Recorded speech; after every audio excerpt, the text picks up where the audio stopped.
Hi everyone, с вами Ева Лорман, и сегодня я хочу опять обсудить вопрос по поводу вот этих вот все-таки бровей. Я очень долго пыталась понять, почему вдруг у бровистов сложилось такое мнение, что брови стричь нельзя.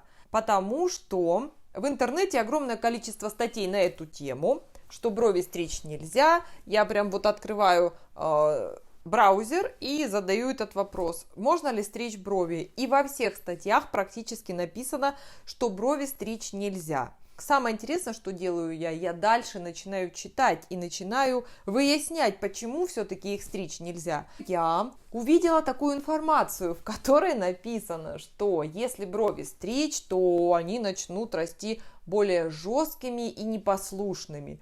Ребята, если бы все так было просто, если бы человек мог так все просто вот вообще у себя изменять, вот подстриг ногти, и вдруг неожиданно начали расти такими жесткими и более плотными, например. Либо волосы, подстриг волосы, и они как поперли расти более жесткими, то наверняка вообще все было бы вообще в мире по-другому. На самом деле жесткость бровей зависит совершенно от других ситуаций, совершенно от других вещей, не от того, стрижете вы их или нет. Запомните это раз и навсегда.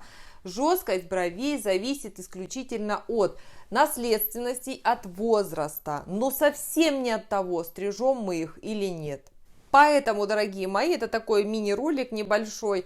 Я хочу вам сказать, что в интернете очень много неправдивой информации. Тогда вопрос, кто эти статьи пишет?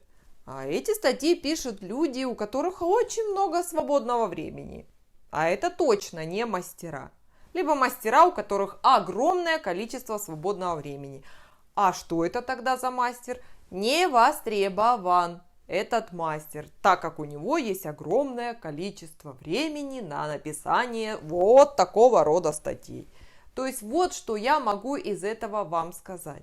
Кто пишет статьи, точно не мастера. У мастеров на это времени нет. Поэтому здесь ситуация такая, она как бы двоякая получается. Доверяя вот этим статьям, вы просто себя ставите в неловкое положение, потому что, читая такие комментарии, мастера, конечно, недоумевают. Они говорят, что за фигня вообще?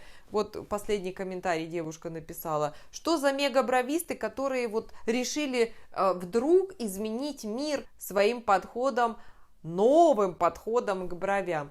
Нет, все это не так, как вы думаете. Особенно хочется это сказать новичкам, которые попадают в руки мега-мега мастеров-бровистов.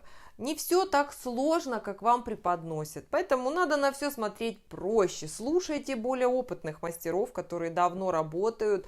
И понятно, что у каждого есть своя фишечка, но вы должны понимать, что помимо этих фишечек вы должны еще сами соображать и переваривать эту информацию, которую вам говорят те же опытные мастера.